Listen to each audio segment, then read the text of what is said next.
I think it's safe to say that week 1 of the UFL season stunned a ton of people. Michigan beating St. Louis, San Antonio crushing DC. Let's see what happens in week 2.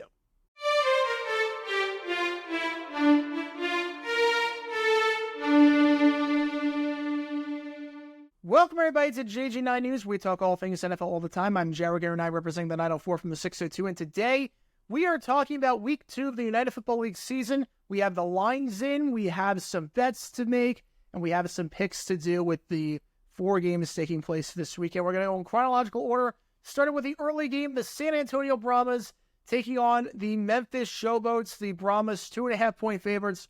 Over-under is 40.5. San Antonio and Memphis both 1-0, so one of these teams will be 2-0 to kick off the new year. I can't quite figure out San Antonio. I honestly can't. They were projected as one of the worst teams in football, and now after that dominant win against DC, they're actually the 3rd favorite to win the championship behind Birmingham and St. Louis as of this video. The run defense last week against DC was absolutely superb, allowing just 3.3 yards per carry. I still don't know necessarily about the offense. They were not very efficient on 3rd down. I think they were just 1 for 8 on 3rd down. But I trust this defense. I trust the Wade Phillips defense because I was disappointed in Memphis. Even though they won last week against Houston, very disappointed in Memphis and how they looked offensively. The ground game with Darius Victor. Look, Victor looked great last year with the New Jersey Generals. He might have been the 3rd best running back in the USFL behind Wes Hills and CJ Marable, but nothing doing against the Roughnecks. 10 carries for just 3 yards. And now you're facing a Wade Phillips-led defense that gave DC fits all game last week. Ooh, good luck with that. Memphis' offense didn't do much outside of 1 touchdown drive where they started with great field position after a fumble. Their final 7 drives of the game, 96 yards total. That was it. It was not a good offensive showing for Memphis against what might be the worst team in the league in the Houston Roughnecks, but more on that in just a bit. On top of that, Memphis quarterback Case Cookus, look, he's got potential, obviously, but his pocket presence isn't the best. Part of what prevented him from taking the next step at Philadelphia was the fact that he got clobbered a ton. He was one of the most sacked quarterbacks in spring football. And San Antonio's defensive line, they can take advantage of that. San Antonio's defensive line got 4 sacks last week, a lot more QB hits. If you get to Cookus, you're good. It seems like this Memphis offense really runs on the passing game through David Davis. And if you can just cover Davis and you can stop him, you're good to go. Again, I don't know what to expect with San Antonio's offense, but against this Memphis offense, which I don't think is very good, I trust this Wade Phillips defense to get the job done. As long as San Antonio plays smart football, I think they're going to win this one. It's my best bet of the week, San Antonio minus 2.5. I think they cover. I think they win this game on the road, and they start the season 2-0. I think they take it. Final score, Brahmas 18, Showboats 6. Moving on to the night game on Saturday, it's the big one. The Arlington Renegades against the St. Louis Battlehawks, the 2 favorites according to many in the XFL conference. One of them will be 0-2 to start the year off. Over-under is 41.5. St. Louis offense got going toward the end of that game against Michigan. The pass defense was relatively solid. E.J. Perry on the other side for Michigan, 12 for 24, no touchdowns, 2 picks. He was graded as the worst quarterback by Pro Football Focus. I'm not sure if he was the worst necessarily, but according to Pro Football Focus, he was. A.J. McCarron looked poised and completed everything with a clean pocket, so Arlington can send 3. I'm not even sure they can send 4. A.J. McCarron, I think this offense is going to get going finally. They started getting going in the second half of the game. First half, not so good. They only scored 3 points, but second half, they started to figure something out. Now, the problem for St. Louis last week was they could not stop the run. That was the main reason they lost that game, because the pass defense was good. The offense got going in the second half, even though they couldn't get Akeem Butler involved the way they wanted to, but they couldn't stop the run. Wes Hills last week, 85 yards on 7.7 yards per carry. Michigan averaged 5.1 yards per carry with Perry scoring 2 rushing touchdowns. But that's fine against Arlington because Arlington has no ground threat whatsoever. They might be the worst run game in the league. Last time these teams met in 2023, Davion Smith had 2.7 yards per carry, no run longer than 5 yards. Obviously, you can't look at the score from last meeting because it was last season. And on top of that, it was a different quarterback, completely different team almost. Kyle Sloter threw no touchdowns, 3 interceptions. And now they got Luis Perez. It's like night and day. Arlington's a completely different team. They have a much better quarterback. But in the run game, it's pretty similar. And it does give somewhat of an idea that this Battlehawks team can stop the ground game of Arlington. Arlington was bad running the football last year. Bad running the football against Birmingham. 3.3 yards per carry, 59 yards total. Smith had just 17 yards on 2.4 yards per carry. I don't know how they're going to split the reps between Lady Brown and Davion Smith. Neither of them really did anything, but I liken it to this. It's almost like in basketball, if you're 5'9", your weakness is obviously your lack of height. But it doesn't really matter in this game because you're going up against someone who's 5'1". Maybe run defense will be a weakness for the Battlehawks this season. I don't know. But it shouldn't matter because the Renegades can't run on anyone. I've not seen Davion Smith. I've not seen this Renegades team run on anyone so far. And I think the Battlehawks win this game as a result. The offense, I think, gets going for St. Louis like it did the second half of that game against Michigan. And as long as they can stop the pass, which they did a pretty good job of last week, they should be okay. I've got St. Louis winning this one, the home opener, winning it 23-14, over under 41.5.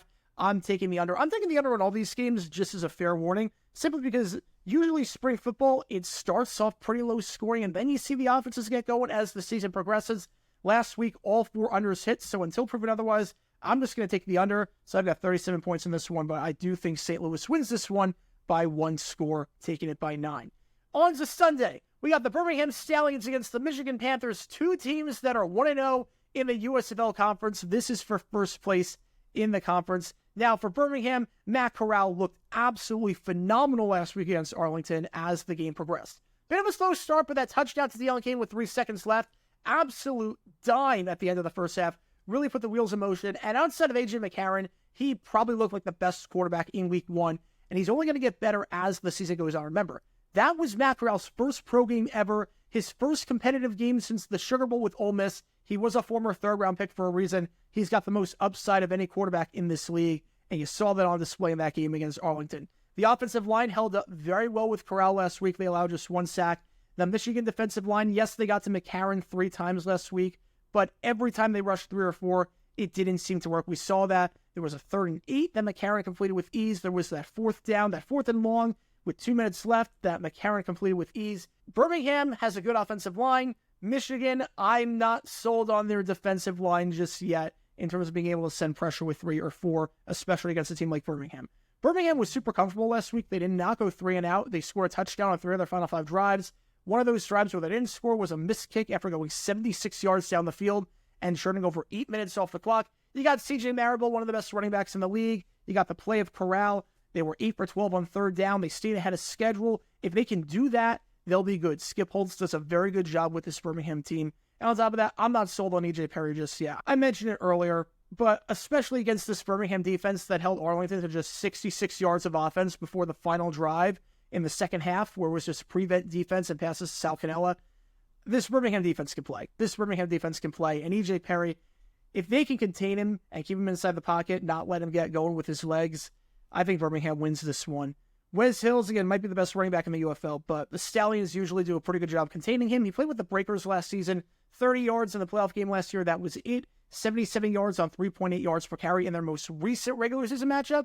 So Birmingham has done a pretty good job containing Hills. And on top of that, look, Birmingham is the best team in the UFL. They are the clear-cut number 1. We knew that going into the season. We know that now. They were 22-3 in 25 lifetime games under Skip Holtz, including the playoffs. I can't pick against them. Until they give me a reason to pick against them, I'm not picking against them. So give me Birmingham to win this one. 27-9, I'm taking the under here. And I'm taking Birmingham minus 6.5. Finally, Houston Roughnecks against the DC Defenders. Over-under on that one, much like the other games, 41. These might be the 2 worst teams in the UFL. Might be the 2 worst teams in the league. If I was doing power rankings, I would have DC at 6, maybe 7, and Houston definitely at 8. Now, DC, their offensive line got manhandled last week against San Antonio. 4 sacks, 4 tackles for a loss.